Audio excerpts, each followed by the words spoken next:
Hello विद्यार्थी मित्रों, आपका इस वीडियो में बहुत बहुत स्वागत है। हमें यहाँ पर स्टैंडर्ड 9th में subject science and technology chapter number 8 गति यानी मोशन में सीखना है। अपने एक समान गति और समान गति के परिभाषा सीख गए थे।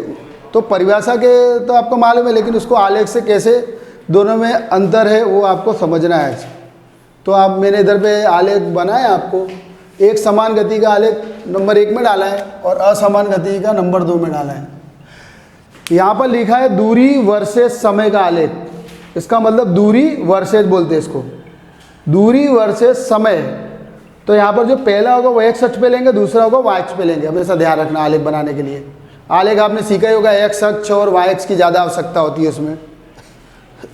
तो यहाँ पर मैंने एक्स अक्ष बनाया, इधर वाई अक्ष बनाया। एक्स अक्ष वो है जो जमीन के समांतर होती है। एक्स अक्ष किसके समांतर होती है? ये जो जमीन है ना आपका, ये देखो ये लाइन इसके समांतर है। और जो वाई अक्ष क्या है, ये दीवार के समांतर होती है। एक्स अक्ष किसके समांतर होती है? एक्स अक्ष आपकी जमीन के समांतर होती है, यानी क्षैतिज रेखा इसको बोलते हैं। समक्षितिज रेखा भी कहा जाता है, यानी समक्षितिज रेखा कहेंगे। अगर जो जमीन के समांतर हो उस रेखा को समक्षितिज रेखा कहते हैं। तो एक्स अक्ष एक समक्षितिज रेखा है। और ये जो दीवार का समांतर है इसे ऊर्ध्वाधर रेखा कहते हैं, यानी ऊपर की ओर जाती है। इस तरह दूरी वर्सेस समय का आलेख बनाना रहता है। तो दूरी मैंने कहाँ पे लिखी है?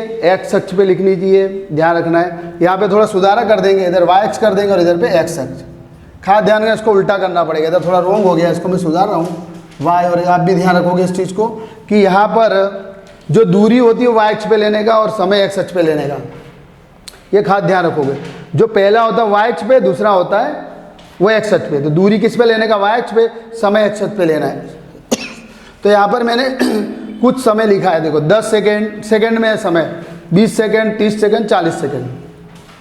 यहाँ पर दूरी मीटर में लिखी है, 20 मीटर, 40 मीटर, 60 मीटर, 80 मीटर। तो यहाँ पर अपने आलेख को ध्यान देंगे कि एक समान गति का मतलब क्या होता है। अगर समय समान हो, जैसे 10 metre, 10 second, 10 second, 10 second, 10 second हो, तो अंतर भी समान होना चाहिए, दूरी भी समान होना चाहिए। यानी समान समय अंतराल में समान दूरी तय करें, उसे क्या बोलते हैं? एक समान गति कहा जाता है। फिर से समझ लो इस चीज़ को। समान समय अंतराल में, समान समय अंतराल का मतलब क्या हुआ?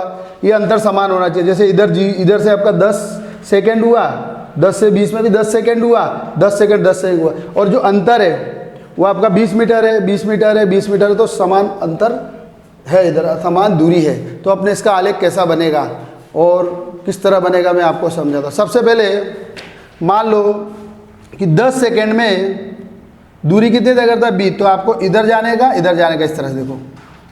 तो इधर भी एक पॉइंट मिलता है, ध्यान रखो। ओके, एक इधर भी ले सकते, इधर से स्टार्ट करना है आपको। तो यहाँ पर देखो 10 सेकेंड में कितनी दूरी करता है? 20। फिर 20 सेकेंड में 40 कर रहा है मान लो। तो आपको इसको एक रेखा ऐसे खींचनी पड़ेगी और इधर भी एक रेखा। आप कहाँ काटती है? दोनों इधर काटती, इधर एक बिंदु ले लिया एक। इसीलिए 30 में कितना होता है? 30 सेकेंड में 60 सेकेंड और 40 सेकेंड में दूरी है 80 मीटर।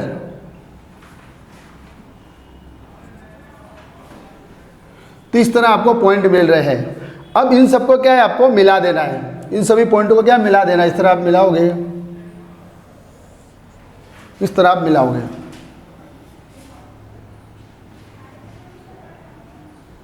मिलाओगे तो आपका क्या लग रहा है? ये एक सीधी रेखा मिल रही है, सीधी अचल रेखा, यानी सीधी रेखा मिल रही है। ये आपको एक सीधी रेखा प्राप्त होती है।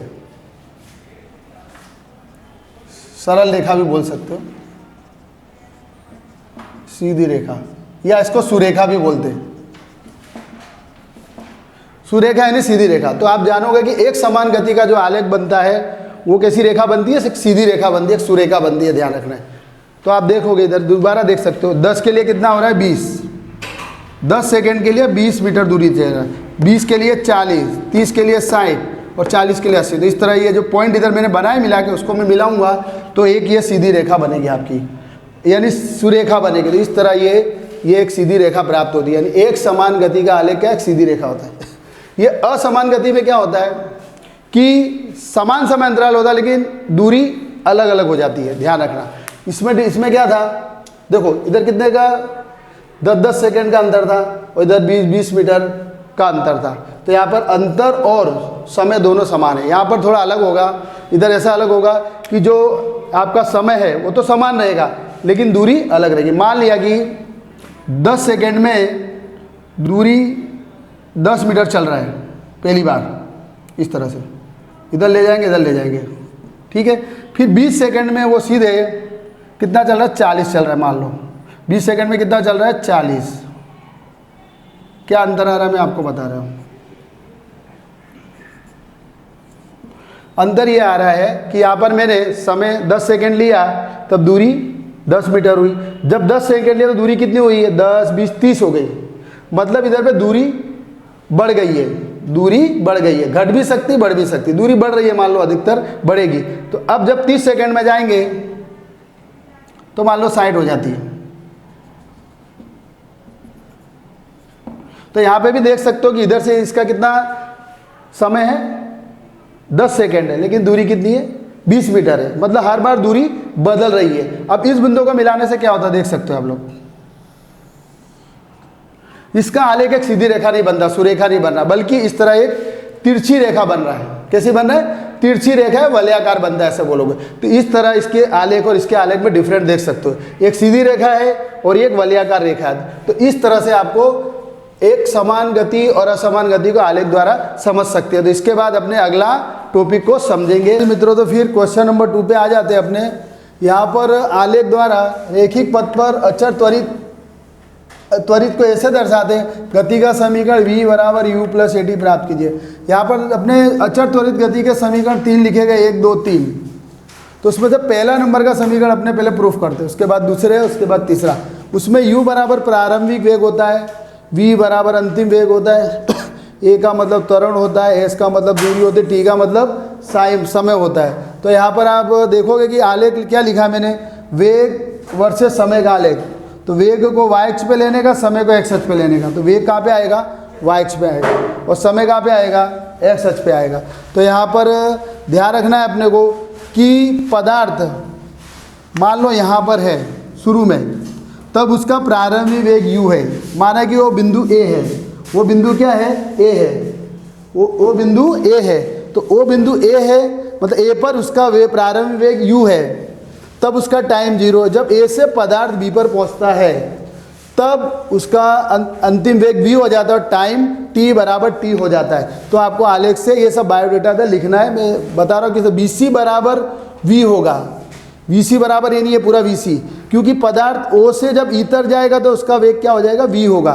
तो ये आप जानते हैं कि O ये एक तरह का आयत बन रहा है। तो आयत में आमने सामने की भुजाएं समान होती, तो OE बराबर v है तो BC बराबर भी b होगा। अब यहाँ पर देखेंगे कि OA लिखा है मैंने, OA यानी O से A की दूरी कितनी है, u है। तो यहाँ ध्यान रखेंगे OA बराबर u होगा। अब इधर देखोगे आपको BC, तो BC के एक रेखाखंड है, उस पर 2 रेखाखंड बनते हैं, BD प्लस CD लंबाई। तो यहाँ पर BC एक रेखाखंड की लंबाई है और CD प्लस BC। तो यहाँ पर क्या रखने का अपने को, किसका मान निकालने का, BD का। तो अपने क्या करेंगे, CD को इस साइड ले जाएंगे। तो BD equal to BC minus CD होगा, वहाँ पर CD बराबर OA हो जाएगा। देख सकते हैं आप लोग, CD बराबर देखो सामने ये भी एक आयत बन रहा है AOCD, तो CD बराबर इधर OA हो जाएगा। CD बराबर OA, OA का मान कितना है आपका, U लिखा गया है। तो आप इधर मान रख देंगे तो BC का मान क्या है, V माइनस, और यहाँ पर CD बराबर U, तो इधर पे U होगा, तो BD का मान आपको मिल गया।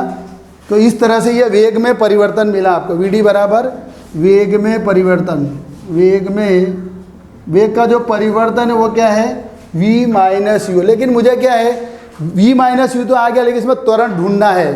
तो त्वरण का सूत्र क्या होगा, आप जानते हैं, a बराबर जिसका वेग का अंतर है BD अपॉन टाइम। टाइम क्या है इधर पे देख सकते हो, टाइम t लग रहा है इसलिए बटे में t रखेंगे। अब यहाँ पर BD की वैल्यू मेरे को मालूम है समीकरण नंबर 1 से। BD का मान कितना है, v माइनस यू, तो समीकरण 1 का उपयोग करूँगा। तो यहाँ पर a बराबर BD बराबर क्या मिला मुझे, v minus you upon T. अब मुझे इधर v को सूत्रकर्ता बनाना है, तो इसलिए इधर पे बटे वाली संख्या गुणे में चली आएगी, तो AT बराबर V माइनस यू हो जाएगा। लेकिन मुझे V को शुद्ध करता बनाने, U को इस साइड ले जाएंगे तो ये U वाला इधर जाएगा, तो U प्लस AT बराबर V हो जाएगा। तो V बराबर क्या होगा, U प्लस AT। तो आपका एक गति का समीकरण एक प्राप्त हो गया, V बराबर U प्लस AT। इसके बाद गति का समीकरण नंबर 2 आप सीखेंगे। चलो तो फिर इसके बाद क्वेश्चन नंबर 3 पे आ जाते हैं। क्वेश्चन नंबर 3 क्या है, ये क्वेश्चन ये नंबर 2 को अपने सिद्ध करेंगे। तो इधर लिखा आलेख द्वारा रेखिक पथ पर अचर त्वरित ए गति का समीकरण S बराबर ut 1/2 AT स्क्वायर प्राप्त कीजिए। तो यहाँ पर आपको आलेख जो मैंने पहले बताया था V बराबर U प्लस AT के लिए, वैसे ही आलेख आपको बना दिया है मैंने। यहाँ पर देखेंगे कि A है जो वस्तु, ए पदार्थ है, उस पर उसका वेग प्रारंभ वेग u है। जब पदार्थ B पे पहुंचता है तो उस समय इधर सीधी रेखा खींचते तो उसका वेग b हो जाता है, और इधर सीधी रेखा के तो उसका टाइम t हो जाता है। तो पदार्थ द्वारा तय की गई दूरी s है। तो दूरी क्या तय की उसने, इधर से दूरी की AB, तो उससे एक समलंब चतुर्भुज बन जाता है। जब पदार्थ इधर से इधर आएगा AB तक तो एक समलंब चतुर्भुज बन जाएगा OABC। देख सकते हो ये वाला भाग, ये वाला भाग में राउंड करता हूँ, OAB। ये जो मैंने इस तरह मार्क किया है वो आपका समलंब चतुर्भुज है। आपको भूमिति में इसको सिखाया गया होगा समलंब चतुर्भुज का क्षेत्रफल। इसमें 2 प्रकार की आकृति नजर आती है आपको, एक आयत आता है। तो आयत कौन सा है, OADC आयत है। देखो OADC एक आयत, उसका क्षेत्रफल प्लस समकोण त्रिभुज क्या है यहाँ पर ABD, उसका क्षेत्रफल। तो समलंब चतुर्भुज में इधर आपको 2 प्रकार की आकृति दिखाई देती है, एक तो आयताकार दिखाई देती है और एक समकोण त्रिभुज दिखाई देती है। तो मैंने दोनों को जोड़ दिया तो एक समलंब चतुर्भुज मिल जाएगा। समलंब चतुर्भुज इसलिए रहेगा कि पदार्थ जब A से B पे जाएगा तो ये दूरी तय करेगा इधर तक S। तो ये पूरी दूरी ढूंढने के लिए आपका पूरा क्षेत्र इस तरह से लेना पड़ेगा अक्षों पर। ध्यान रखने का, दूरी ढूंढने के लिए अक्षों पर क्षेत्र लेना पड़ता है, यानी क्षेत्रफल ढूंढना पड़ता है। तो यहाँ पर आप आयत का क्षेत्रफल जानते हैं, लंबाई गुणे चौड़ाई। आयत का क्षेत्रफल आप जानते हैं लंबाई गुणे चौड़ाई। क्षेत्रफल बराबर लंबाई गुणे चौड़ाई होता है। तो यहाँ पर लंबाई क्या है, चौड़ाई लंबाई कुछ भी कर सकते हो आप। तो मैंने क्या किया, इसको B गुणे L भी लिख सकता हूँ। तो चौड़ाई इसकी क्या है, O है और लंबाई OC है 1/2। अब आप समकोण त्रिभुज का क्षेत्रफल ढूंढेंगे तो क्या होगा, त्रिभुज का क्षेत्रफल, त्रिभुज का क्षेत्रफल इसका होगा 1/2 आधार गुणे लंब, आधार गुणे लंब। इस तरह से आधार और लंब को लेना पड़ेगा। तो यहाँ पर देखो समकोण त्रिभुज ABD में यहाँ पर आधार आपका AD है, उस पर लंब क्या डाला गया है, ये लंब पड़ा है इधर पे BD। तो इस तरह से इसके मान रख देंगे। OA बराबर U था, आपको मैंने बताया था। OA देख सकते हो, O से A तक की दूरी U है। फिर OC यानी ये OC का मतलब AD होगा, क्योंकि आयत में आमने OC बराबर AD होगा कि आमने सामने की भुजाएं समान होती, तो इसका मान T होगा। और BD बराबर AT मैंने आपको पहले प्रूफ कर दिया है, तो इसके सभी मान को यहाँ रखेंगे। तो इधर S इक्वल टू अब लिखने का, OA बराबर कितना रखने का, इधर U रख देने का, गुणा का गुणा रख देने का। फिर यहाँ पर OC बराबर T है तो OC बराबर T रख देने का, प्लस का प्लस रख देने का, 1/2 को 1/2 रख देने का। AD का मान T है तो T रख देने का, और BD का मान AT है तो AT रख देने का। तो यहाँ पर U और T का गुणा हटा के UT लिख सकते हो 1/2, और ये आगे ले लेंगे T और T 2 बार होगा इसलिए T स्क्वायर होगा। तो आपका ये फॉर्मूला इस तरह गति का समीकरण का सिद्ध हो जाएगा। तो थर्ड फॉर्मूला आपने अगले वाले लेक्चर में बाद में देखेंगे। तो आज के लिए विद्यार्थी मित्रों थैंक यू और वेरी मच।